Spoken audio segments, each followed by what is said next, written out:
ഇനി ചോദിക്കാനുള്ള മറ്റൊരു കാര്യം, ഇപ്പോൾ ഈ ഗാർഹിക തൊഴിലാളികളെ നമ്മൾ തൊഴിലുടമകൾ തന്നെ കൊണ്ടുവരുന്ന ഏജൻസി വഴി കൊണ്ടുവരുന്നൊരു രീതിയാണ് പൊതുവെ ഇവിടെ കാണാറുള്ളത്.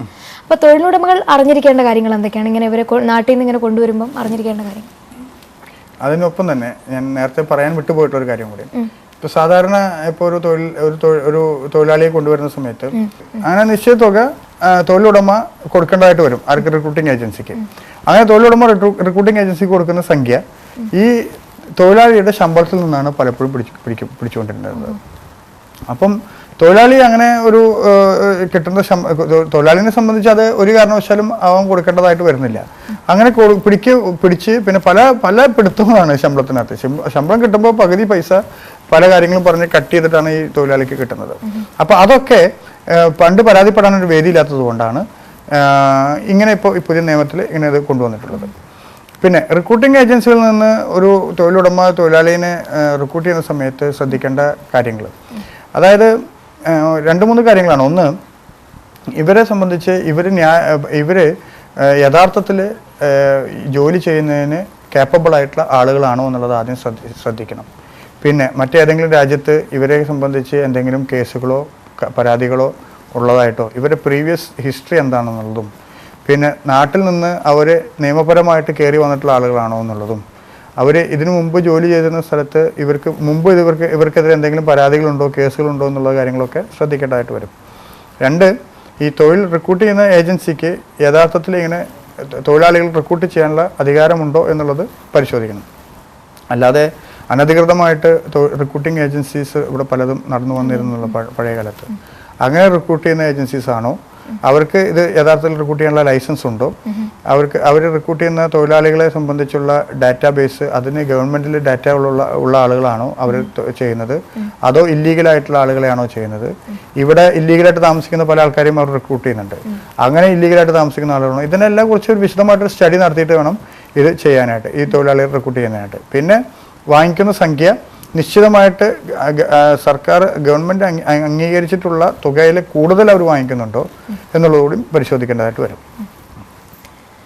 ഫിസിക്കൽ ഫിറ്റ്നസ് ഉൾപ്പെടെയുള്ള കാര്യങ്ങളാണ് ഉദ്ദേശിച്ചത്. ഫിസിക്കൽ ഫിറ്റ്നസ്, അതുപോലെ തന്നെ അവർക്ക് ഇവിടെ ജോലി ചെയ്യുന്നതിന് വേണ്ടിയിട്ടുള്ള ജോലി ചെയ്യാനായിട്ടുള്ള അവർക്കുള്ള അതിനുള്ള അവർക്ക് റൈറ്റ്സ് ഉണ്ടോ എന്നുള്ളത്. കാരണം പലർക്കും പല രാജ്യങ്ങളിലും ജോലി ചെയ്യാനായിട്ട് സാധിക്കാതെ അവരവിടുന്ന് ബാൻ ചെയ്ത് പല പ്രശ്നങ്ങളായിട്ട് വരുന്ന തൊഴിലാളികളുണ്ട്. പക്ഷെ നമ്മളതൊന്നും അറിയില്ല. നമ്മൾ എടുത്ത് അതിനൊക്കെ പൈസ ഒക്കെ കൊടുത്തതിന് ശേഷമായിരിക്കും നമ്മൾ അറിയാം. അതല്ലെങ്കിൽ അഡ്വാൻസ് പേയ്മെന്റ് ഒന്നും ഇല്ല അതിനകത്ത്. തൊഴിലാളിയെ റിക്രൂട്ട് ചെയ്തതിന് ശേഷം വിസ അടിക്കുന്നതിന് സമയത്താണ് നമ്മൾ റിക്രൂട്ട്മെന്റ് ഏജൻസിക്ക് പൈസ കൊടുക്കുന്നത്. അപ്പോൾ അതെല്ലാം പഠിച്ചതിന് ശേഷം മാത്രമേ അങ്ങനെ ചെയ്യാനായിട്ട് സാധിക്കൂ.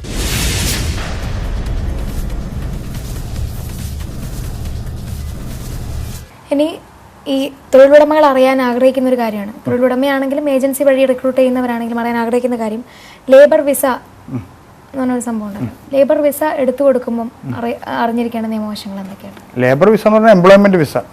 അവിടെ ഞാൻ നേരത്തെ പറഞ്ഞു, അതിൽ തന്നെ 2 വിഭാഗങ്ങളായിട്ട് നമുക്ക് ക്ലാസിഫൈ ചെയ്യാം. ഒന്ന് ഡൊമസ്റ്റിക് എംപ്ലോയീസും, ഒന്ന് ഈ നേരത്തെ ലേബർ കൺട്രോൾഡ് എംപ്ലോയീസും. അതായത് എംപ്ലോയ്മെന്റ് വിസയിൽ വരുന്ന എംപ്ലോയീസ്. അപ്പം ഒരു വിസയെ സംബന്ധിച്ച് ഒരു വ്യക്തിയുടെ ഇപ്പം ഒരാൾക്ക് ജോലിക്ക് നമ്മൾ ഒരാൾക്ക് ജോലി കൊടുക്കുകയാണെന്നുണ്ടെങ്കിൽ നമ്മുടെ കമ്പനിയുടെ റിക്വയർമെൻറ്റ് അനുസരിച്ചിട്ടാണ് നമ്മൾ ആ ജോലിക്ക് കൊടുക്കുന്നത്. അപ്പം ആദ്യം അദ്ദേഹത്തിൻ്റെ ക്വാളിഫിക്കേഷൻസ് എല്ലാം നോക്കിയിട്ട്, അദ്ദേഹത്തിൻ്റെ CV എല്ലാം നോക്കിയിട്ട് നമ്മൾ അദ്ദേഹത്തിന് ഏത് പോസ്റ്റിലേക്കാണോ നിയമിക്കുന്നതെന്ന് ഉദ്ദേശിച്ച് നമ്മൾ ആദ്യം ഓഫർ ലെറ്റർ കൊടുക്കുന്നു. ആ ഓഫർ ലെറ്ററിൽ അദ്ദേഹത്തിന് കൊടുക്കുന്ന സാലറി എത്രയാണെന്നും മറ്റുള്ള ആനുകൂല്യങ്ങൾ എത്രയാണെന്നുള്ളതെല്ലാം വളരെ വ്യക്തമാക്കിയിട്ടുണ്ടായിരിക്കും. ആ ഓഫർ ലെറ്ററിൻ്റെ അടിസ്ഥാനത്തിലാണ് അദ്ദേഹം ആ ഓഫർ ലെറ്റർ സ്വീകരിച്ച് എംപ്ലോയ്മെൻറ്റ് വിസ അദ്ദേഹത്തിന് വേണ്ടി അപ്ലൈ ചെയ്യുന്നത്. ആദ്യം വിസയ്ക്ക് അപ്ലൈ ചെയ്യുക. Visa ministry of naturalisation residence എന്നാണ് നമുക്ക് വിസ പാസ്സാക്കുന്നത്. അപ്പോൾ ഇദ്ദേഹത്തിൻ്റെ പാസ്പോർട്ടിൻ്റെ കോപ്പിയും കമ്പനിയുടെ ഡീറ്റെയിൽസ് എല്ലാം വെച്ചുകൊണ്ടാണ് നമ്മൾ വിസയ്ക്ക് അപ്ലൈ ചെയ്യുന്നത്. അപ്പോൾ നമ്മുടെ കമ്പനി വിസ ലഭിക്കുന്നതിന് എലിജിബിൾ ആണെന്നുണ്ടെങ്കിൽ നമുക്ക് ആ വിസ ലഭിക്കും. ആ വിസയുടെ അടിസ്ഥാനത്തിലാണ് ജോലിക്ക് പുതിയ ആൾ വരുന്നത്.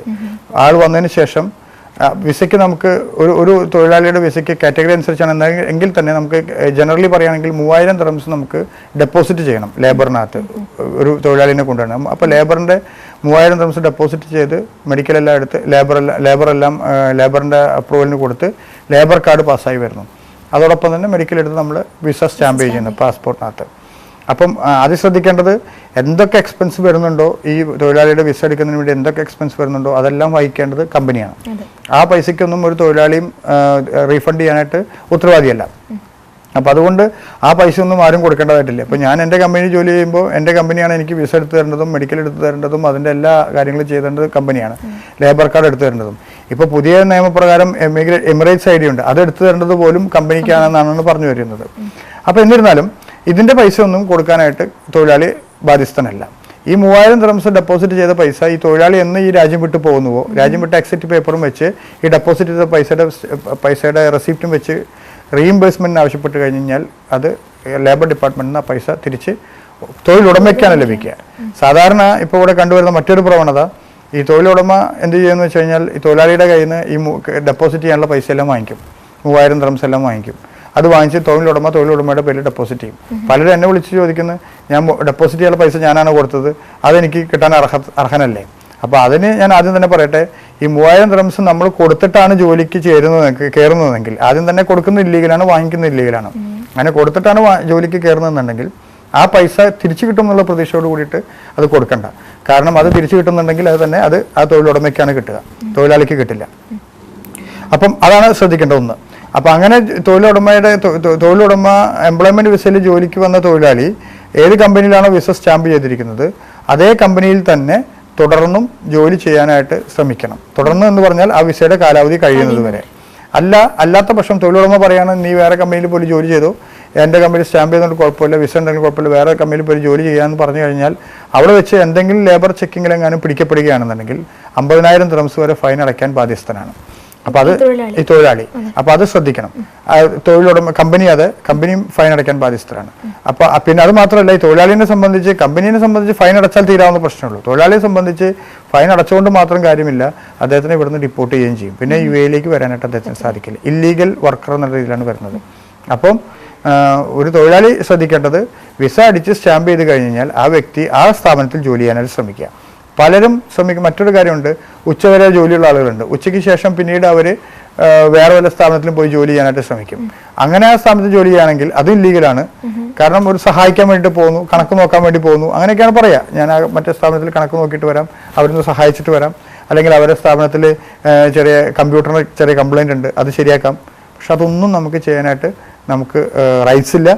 അതെല്ലാം നമ്മുടെ ലേബർ ലോന് എഗെയിൻസ്റ്റ് ആണ്. പിന്നെ പാർട്ട് ടൈം ജോലിക്ക് വേണ്ടി ഇപ്പോൾ അപേക്ഷിക്കാമെന്നൊരു പുതിയ നിയമം വന്നിട്ടുണ്ട്.